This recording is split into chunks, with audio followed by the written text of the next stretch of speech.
Hi there. We're going to be reading chapter 9 of Bubble today. The last time we saw Joe, he still wasn't feeling very well, but he was getting a blood transfusion. So let's see how he's feeling now. Chapter 9, 11 years, 2 months, and 27 days. Beep, beep, beep.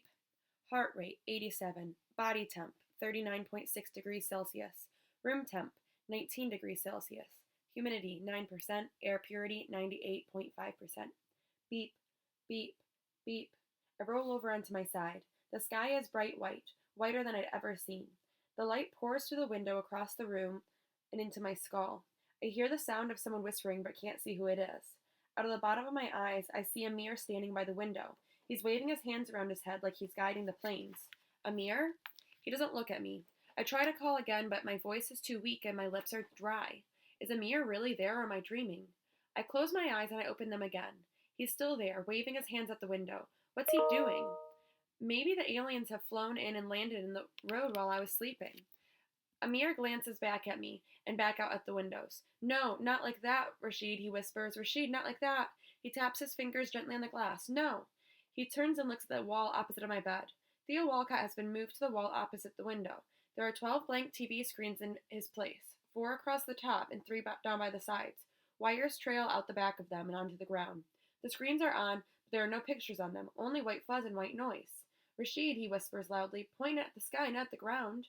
A man wearing a hard hat stands at the window, cleaner cradle, holding a wrench in his hand. He holds onto the cradle with one hand and reaches up with the other. He knocks the wrench against the satellite dish until, gradually, it moves and points toward the sky. Amir tuts and scratches his head. Rashid touches the satellite again.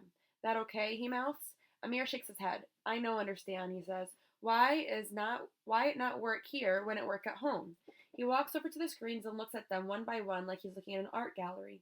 Something makes a clicking sound. Something else tumbles over. Ah, says Amir. He holds a plug. I got it. I forgot to plug the receiver in.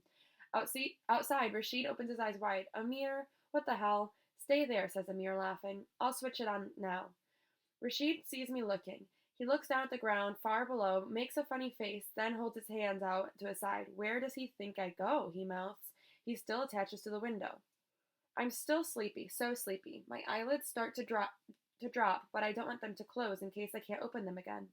I feel a shadow standing over me. I open my eyes. Amir standing by my side. I try to speak. Shh, he puts his finger up to his lips. I take a deep breath. You going to be fine, Amir whispers.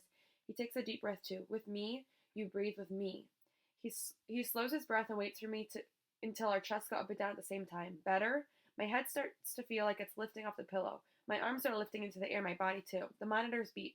Slower and slower. The ceiling lights start to flicker. Beep, beep, beep. I close my eyes and everything is dark again.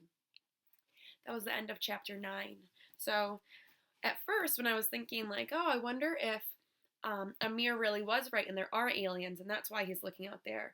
But now I realize he was talking about the TV monitors. So I wonder if, Joe was also thinking that if he was like, oh no, is Amir actually calling in the aliens? That was a shorter chapter. And also I was just looking ahead for tomorrow. Chapter 10 is super short. So I think I'll do 10 and 11 together. Okay. Hope you enjoyed.